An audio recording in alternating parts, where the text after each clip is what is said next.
Advocate Anuj Agarwal, senior faculty of law, एक बार फिर अपने यूट्यूब चैनल पर आप सभी लोगों का स्वागत करता हूं। मेरा जो लास्ट वीडियो था उसमें मैंने आईपीसी के फर्स्ट 3 चैप्टर्स जो थे उनके जितने भी महत्वपूर्ण धाराएं थी उन सब के बारे में मैंने डिस्कशन किया था, क्योंकि हम लोग all India bar exam point of view से तैयारी कर रहे हैं, तो जो भी इंपॉर्टेंट चैप्टर्स हैं, टाइटल्स हैं, उन पर हम डिस्कशन कर रहे हैं। ये मेरा आईपीसी पर दूसरा वीडियो है और इसमें मैं अध्याय 4 की बात करूंगा, जो कि एक बहुत महत्वपूर्ण अध्याय है, जो कि धारा 76 से लेके धारा 106 तक गया हुआ है। सेक्शन 76 टू 106 जनरल एक्सेप्शंस के संबंध में है, साधारण अपवाद के संबंध में है। अगर कोई कार्य अध्याय 4 के अधीन आ जाता है तो अभियुक्त उस कार्य के लिए दायी नहीं माना जाएगा, क्योंकि यह मेंसरिया का कोई किसी प्रकार का तात्पर्य नहीं है, यानी दुराशय नहीं माना जाता है। चलिए शुरुआत करते हैं सेक्शन 76 से ही। धारा 76 और धारा 79, 76 और 79 साथ में पढ़ी जाएंगी। दोनों धाराएं भूल से संबंधित हैं। दोनों धाराओं में कॉमन बात यही है कि तथ्य की भूल क्षम्य है और विधि की भूल क्षम्य नहीं है। 76 जो है ऐसे व्यक्ति को क्षमा प्रदान कर रही है जो किसी कार्य को करने के लिए या तो विधि द्वारा आबद्ध है या सद्भाव पूर्वक अपने आप को विधि द्वारा आबद्ध समझ रहा है, जबकि धारा 79 79 ऐसे व्यक्ति को संरक्षण प्रदान करती है जो कि किसी कार्य को करने के लिए या तो विधि द्वारा न्यायानुमत है या अपने आप को विधि द्वारा न्यायानुमत समझता है। उसके बाद सेक्शन 77 और 78 को साथ में पढ़ा जाएगा।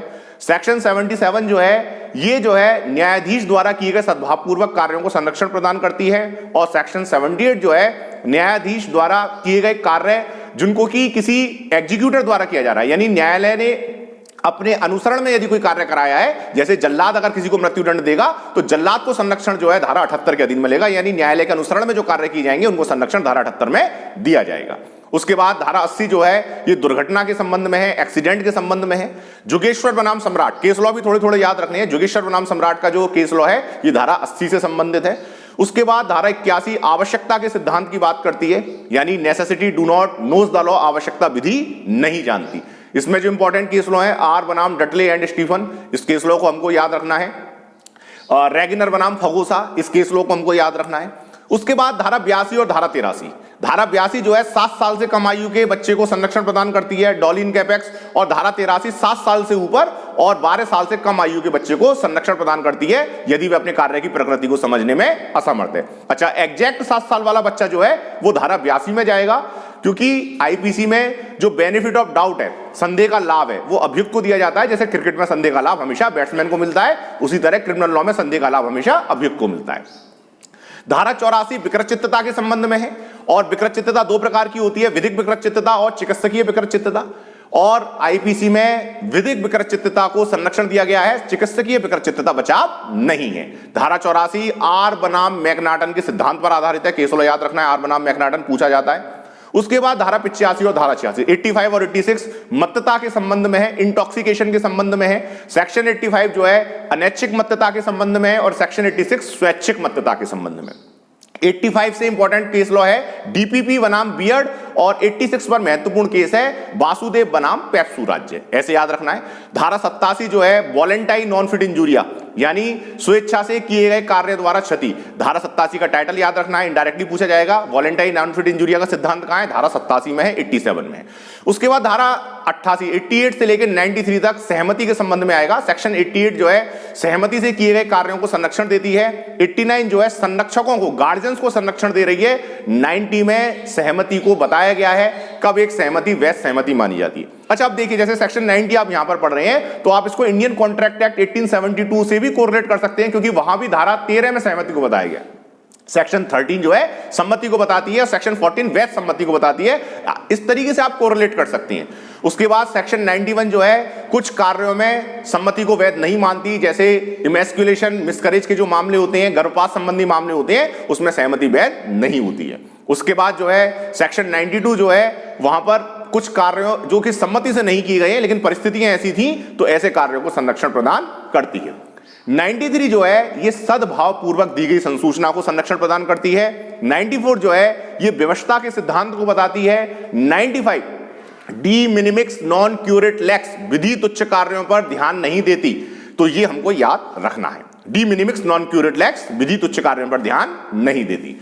अब 96 से लेके 106 प्राइवेट डिफेंस के संबंध में है, यानी आत्मरक्षा और प्राइवेट प्रतिरक्षा का अधिकार आपको पता है। 96 जनरल रूल है, कोई बात अपराध नहीं है जो प्राइवेट प्रतिरक्षा के अधिकार में की जाए। 97 में बता दिया गया है कि जितने भी मानव शरीर के विरुद्ध अपराध हैं और कुछ संपत्ति के विरुद्ध अपराध होंगे उसमें प्राइवेट प्रतिरक्षा का अधिकार जो है प्राप्त होगा।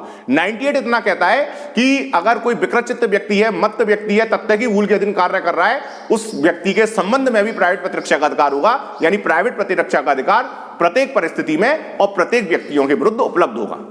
सेक्शन 99 लोक सेवक के संबंध में है और यह कहती है सेक्शन 99 कि लोक सेवक के विरुद्ध प्राइवेट प्रतिरक्षा का अधिकार सामान्य तौर पर नहीं होगा, लेकिन इसके भी कुछ अपवाद हैं।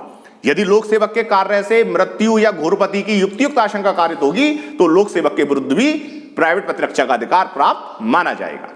अब धारा 100 और धारा 103 साथ में पढ़े जाएंगे। धारा 100 उन परिस्थितियों को बताती है जहां प्राइवेट प्रतिरक्षा के अधिकार के अंतर्गत मानव शरीर के विरुद्ध अपराध होने की दशा में मृत्यु कारित की जा सकती है, और धारा 103 संपत्ति के विरुद्ध अपराध होने की दशा में हमलावर की मृत्यु कारित की जा सकती है।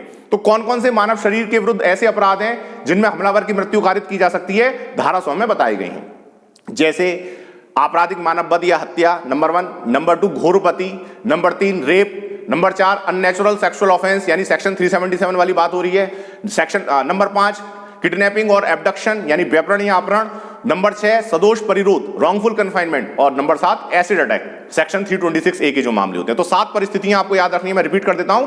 नंबर 1 मर्डर और culpable homicide, number 2 grievous hurt, number 3 rape, number 4 unnatural sexual offence, number 5 kidnapping और abduction, number 6 wrongful confinement and number 7 acid attack. इसी तरीके से धारा 103 में कौन कौन सी परिस्थितियां हैं संपत्ति के विरुद्ध अपराध में, वो हम देख लेते हैं। नंबर 1 लूट या डकैती। देखिए डकैती आपको बेर एक्ट में नहीं मिलेगा, लेकिन डकैती में लूट सम्मिलित है, इसलिए लूट या डकैती दोनों आ जाएंगे। नंबर 2 रात्रों गृह वेदन, नंबर 3 अग्नि द्वारा रिष्टि जो किसी निर्माण, तंबू या जलियान को की गई है, जो मानव आवास के रूप में या संपत्ति का विरक्षा के रूप में प्रयोग में लाया जाता है। और नंबर 4 चोरी, रिष्टि या आपराधिक अत्याचार जिसमें मृत्यु या घोरपति की संभावना है। तो 100 और 103 साथ में पढ़ी जाएंगी। उसके बाद धारा 106 इंपॉर्टेंट आती है जिसमें बताया गया कि अगर भीड़ जो है जो कि मॉब लिंचिंग के मामले आजकल हमारे सामने आ रहे हैं, तो यही धारा 106 से कोरिलेट होता है कि भीड़ से अगर किसी व्यक्ति की जान को खतरा है और भीड़ में अगर कुछ ऐसे लोग भी मौजूद हैं जो कि दोषी नहीं है, तो अपने आप को बचाने के लिए भीड़ पर गोली चलाई जा सकती है। मॉब लिंचिंग की जो घटनाएं होती हैं उससे संबंधित है। तो इस तरीके से 76 से लेके 106 तक जितने भी हमारे जनरल एक्सेप्शंस हैं उनको हमको तैयार करना है। इसके बाद हमारे ऑफेंसेस शुरू हो जाएंगे, जो मैं अपना अगला वीडियो बनाऊंगा। चैप्टर 5 से मैं शुरुआत करूंगा, अबैटमेंट से शुरुआत करूंगा, 160 से शुरुआत करूंगा और कोशिश करूंगा कि 3 से 4 अध्याय उसमें जो है लिए जाए। मुझे पूरा विश्वास है कि ये जो वीडियो मैंने बनाया है जनरल एक्सेप्शंस पर आपको पसंद आएगा, और आगे के जितने भी चैप्टर्स हैं उनकी तैयारी के लिए आप मेरे वीडियो को लगातार देखते रहें, मेरे चैनल को सब्सक्राइब करें। Thank you.